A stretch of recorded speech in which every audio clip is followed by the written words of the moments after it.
Hi everyone, my name is Tosha Barrett, and today in this session we're going to talk about smart workspace technology that improves the employee experience, or as I'd like to sometimes call it, proptech for EX.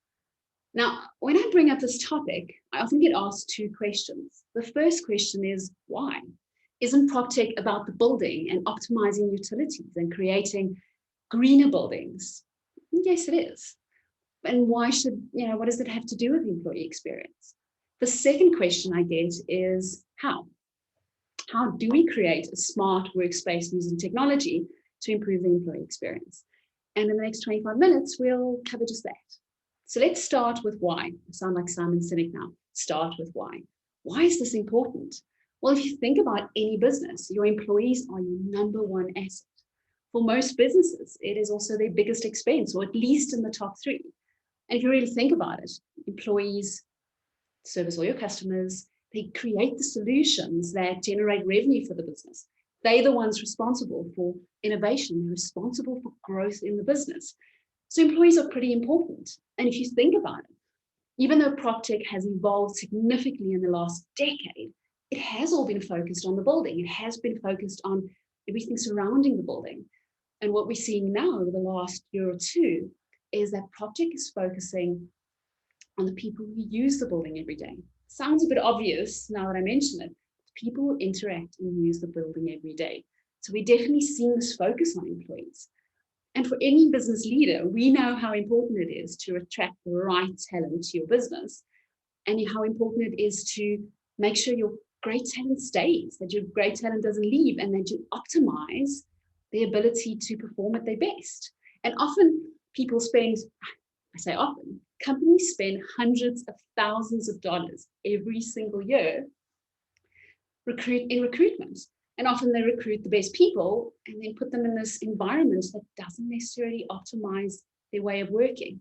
So we're definitely seeing that employees play a really, really big part in your building. The next thing is the way we work has changed. We often talk about this new way of working. I remember years ago when I did my first job, I'd arrive at the office, go to my desk, pretty much spend time on my desk the whole day, and then we'd have a meeting once or twice a week with the whole team or the whole department. But if you look at today, look at your work day today, you're hardly ever at your desk, even before we started working from home, hardly ever at your desk. The way we work is always on the go. We have quick meetings. We want to collaborate more. We just don't work the way we used to. And again, I'm going to say this is quite logical to think, but hang on, if the way we work has changed, shouldn't our workspace change as well? The other advantage is if you start using proptech that focuses on the employee experience, the result is it actually allows you to start optimizing the real estate and optimizing the space, which is really, really interesting, because what we do is we start tracking how employees actually use the space. How often are they at their desks? How often are your collaboration spaces being used? How often are your meeting rooms being used? In what form? And by getting that data that employees interact with every single day, you have the data to be able to make a much better decision on what's the right workspace for your business. And lastly, if we say employees are so important, it stands to say that employee productivity is pretty important. Now, again, bold statements here, and people say, okay, hang on. Employee productivity, that's a really difficult thing to improve and a really difficult thing to measure. And does it really make a difference? And does my building really make a difference to employee productivity? Now, yes, it does. But let me show you. And I'm actually going to share my screen for this. Give me a sec. I'm going to show you my slide. Cool. Just going to skip to the next one. Okay, yes, Star Wars fan. Yes, Star. So how much productive time? And I want to ask yourself that. A lot of people ask me and say, well, how much productive time is really lost on a daily basis? And I have this great exercise that I love doing with clients that I work with. So I want you to think about your company, your business, and say, well, is it really relevant to me? Let's do the exercise. About 3 years ago, a study was done to say 40% of your employees spend up to 3 weeks a year just looking for a meeting room. And it's quite funny when I talk about that, companies always go, yes. There's always one person in the room go, yes, definitely, that stat is 100% accurate. I waste an inordinate amount of time just finding a meeting room. Now, fast forward a few more years, when you introduce hot desking and people don't have a desk anymore. So now they also spend time every single day looking for a desk. I have a friend who works at a large bank and he says, I spend 20 minutes every day just finding a desk to go and work at. So, but let's exclude hot desking for now. Let's just look at meeting rooms, but keep hot desking in the back of your head. So work out for how many employees, or 40% of your employees. Work that out.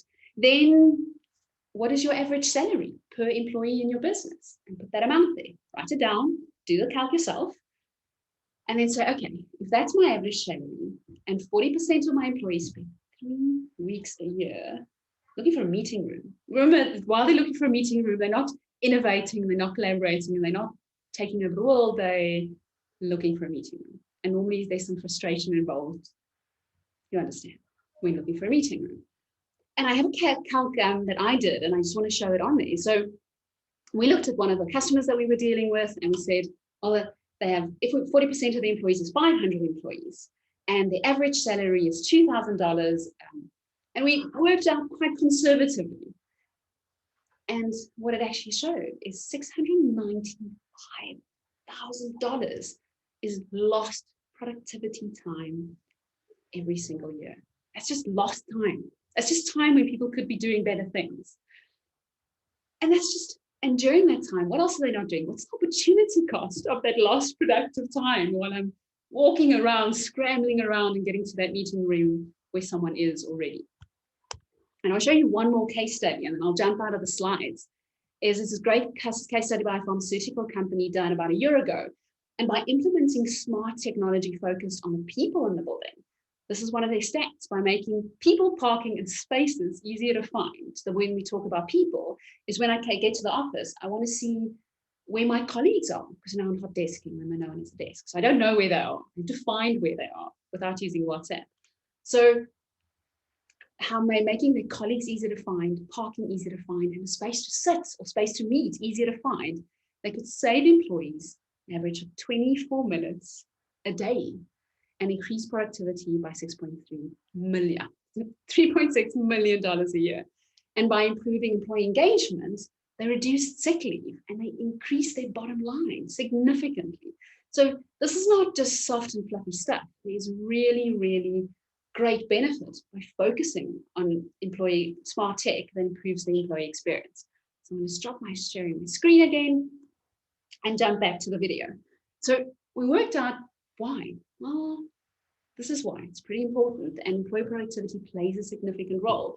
And if you worked out that calculation and didn't get to a staggering answer of what is lost, you can also see how quickly you'll gain return on investment by doing that.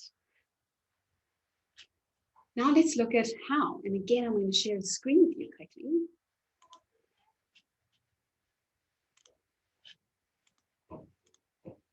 So let's look at how. So I like breaking down the how into two parts. The first thing is focused on employee health and well-being, just the health of the building where your employees are working, and using smart tech to improve that. And the second part is empowering employees to interact with the building. And that's often where we fall short. Employees use the building every single day, but have no way to interact with it quickly. So let's start with health and wellness. And I actually wanted to show you the slide. It was a Harvard study in 2015 that found that the quality of the air, we're just talking about right levels of ventilation, humidity, temperature, CO2, doubled the cognitive function of their employees and reduced sick leave. So, and it's quite interesting because before the whole COVID thing, it was very much, I laugh, everyone talks about the constant battle in their business of the office is too hot, the office is too cold. And now studies have shown that if it's too cold or too hot, it actually impacts our cognitive ability. It impacts our ability to actually perform at our best. Yay for the people who always get too cold in the office. Or too hot, both of them are important.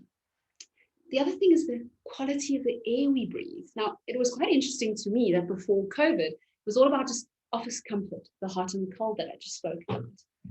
But for the first time ever, people going, hang on, good is the quality of our air in the building? Now, we've all been in that meeting room or that office space in the office where, after 5 minutes, you feel stuffy and uncomfortable.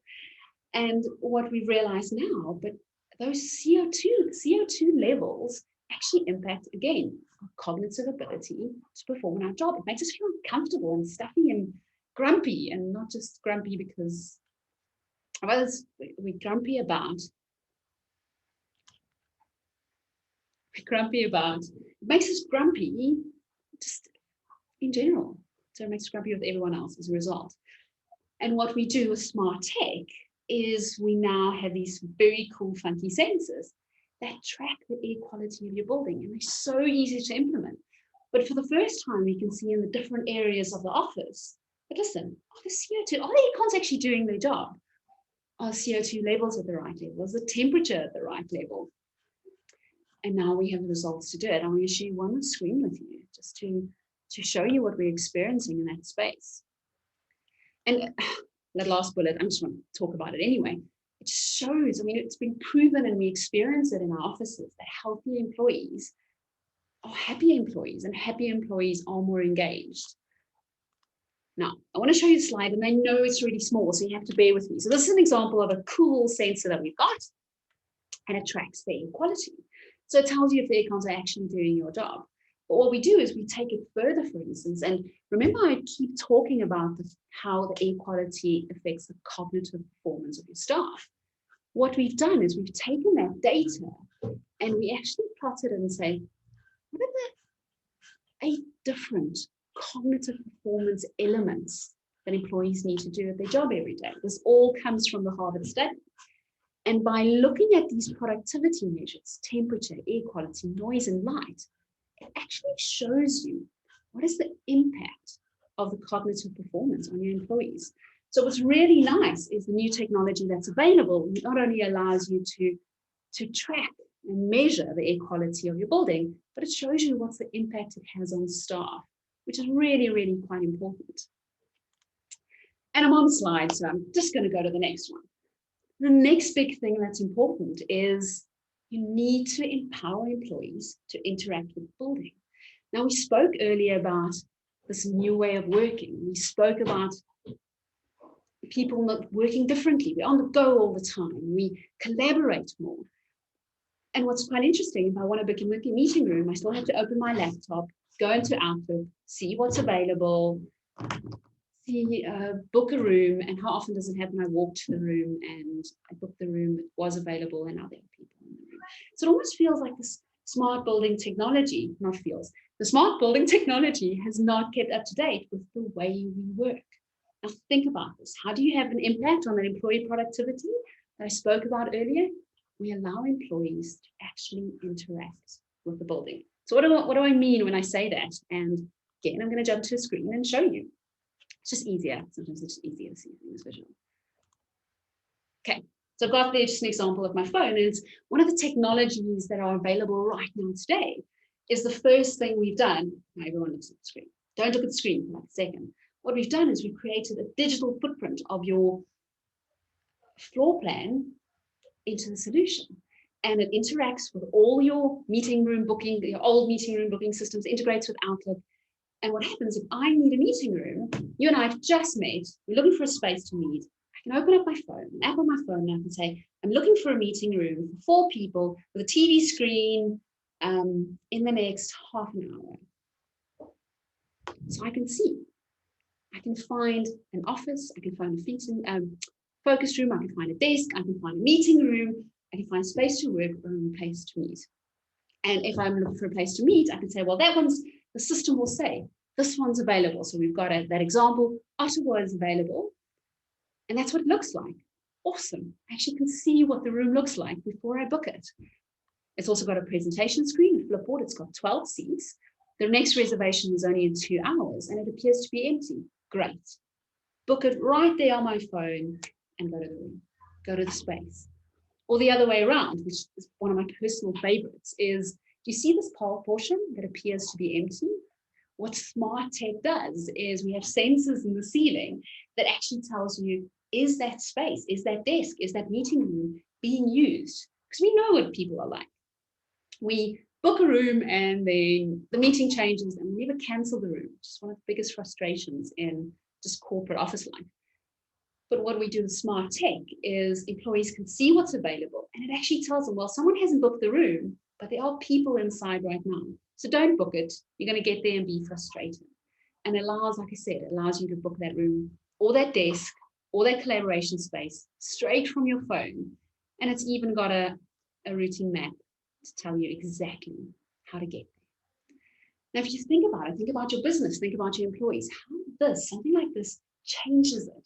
And what we're seeing, the return on investment for businesses who implement the smart technology that's really focused on the employee experience, is they see incredible return on investment, incredible improvements in productivity, because it's easy for people to find a place to work, to find a place to meet, and just book a meeting room. Really changes how we do this. Now, very important is in order for this to work. So when I'm going to talk about this, in order for smart technology, focuses on employee experience. If you want to get that value benefit, it needs to do four things. This is very important. So the first thing, it needs to integrate into existing business systems. So I spoke earlier about the technology that integrates to Outlook or integrates to Gmail, because that's what most companies in the world use. If it doesn't integrate into your existing business systems, what does that mean?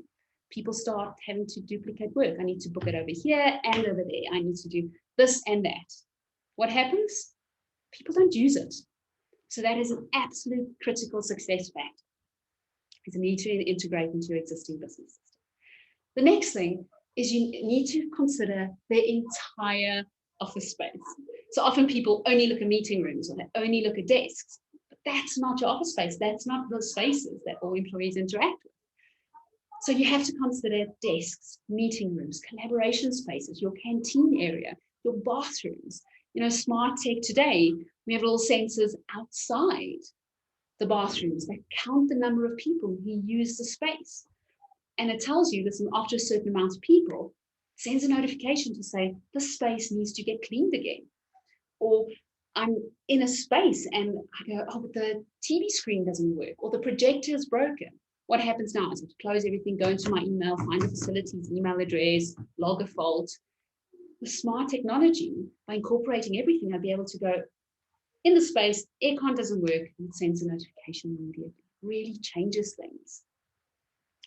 The other thing is, if you've got existing sensors and IoT sensors or any sensors, meeting room sensors, occupancy sensors in the building already, it's important that we draw data from it. Because by drawing data, by one, having sensors, but one, two, drawing data from it, you really get a holistic experience. Like I said, we've got sensors that show if someone's in the room, not just if the room is booked, does change everything. If I want to look for a desk to work today, by having sensors that tell me that those desks are already occupied, saves me walking there and being frustrated. And the other thing, last thing, is very important, is you have to consider all the variety of daily tasks employees need to do. I'm not just talking about working, I'm talking about everything, including getting lunch and getting coffee. What one of our clients are doing is they've got sensors that show how busy the canteen is, how long is the queue outside the coffee station. And what employees can do is from their app, they can go, oh, I really want a cup of coffee. Oh, no, that queue is too long. I'm not going to go. Or I really want a cup of coffee. Queue's not that long. Let me go quickly. Or I'm going to go to that coffee shop. That one's quieter than this one. And still, we often talk about work, but still companies often think that, employees, it's just the work that I do. It's just my daily office tasks, sitting at my desk. But if you start speaking to employees and you ask them, tell us about your work day. How often do you collaborate? How often do you meet? How often do you do video calls? Understanding the variety of tasks that different employees do every single day really allows you to create the right solution for your business. And this is the last most important element to consider when we're talking about smart technology for the employee experience is you have to have it in the hands of the employees. So that's one thing these days. is I used to carry my laptop around all the time. I don't carry it around everywhere anymore, but I always have my phone, and all employees always have their phone.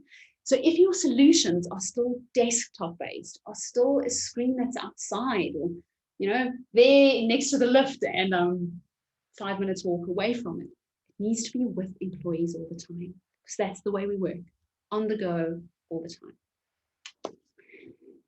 And I'm going to do one more slide. And what we typically get asked at this point in time is, companies ask me, well, how's COVID changed us? I mean, do we even need an office space anymore? So I just thought I'd end today with these two things. The office is here to stay. And even though this was before, while everyone is in lockdown, well, most of the world is in lockdown, the companies are still in lockdown, what we found is when people were allowed to go back to the office, they couldn't wait. I have companies who told me 1 week, no, we're going to, 50% of our staff will always work from home. And a week later go, no, the moment we opened the floodgates of you're allowed to come back to the office, people wanted to come. They missed that experience. They missed interacting with colleagues. Yes, not everyone, our dev team still loves working from home, but they really love just coming to the office and interacting with the people. And it's so essential, we're seeing now, is driving the company culture and onboarding new staff. So yes, the office is here to stay, but an important element is a new way of working means the office needs to change, and that's more relevant than ever. Thank you so much. My email address is down there. If you want to reach out to me, please don't hesitate. Thank you so much.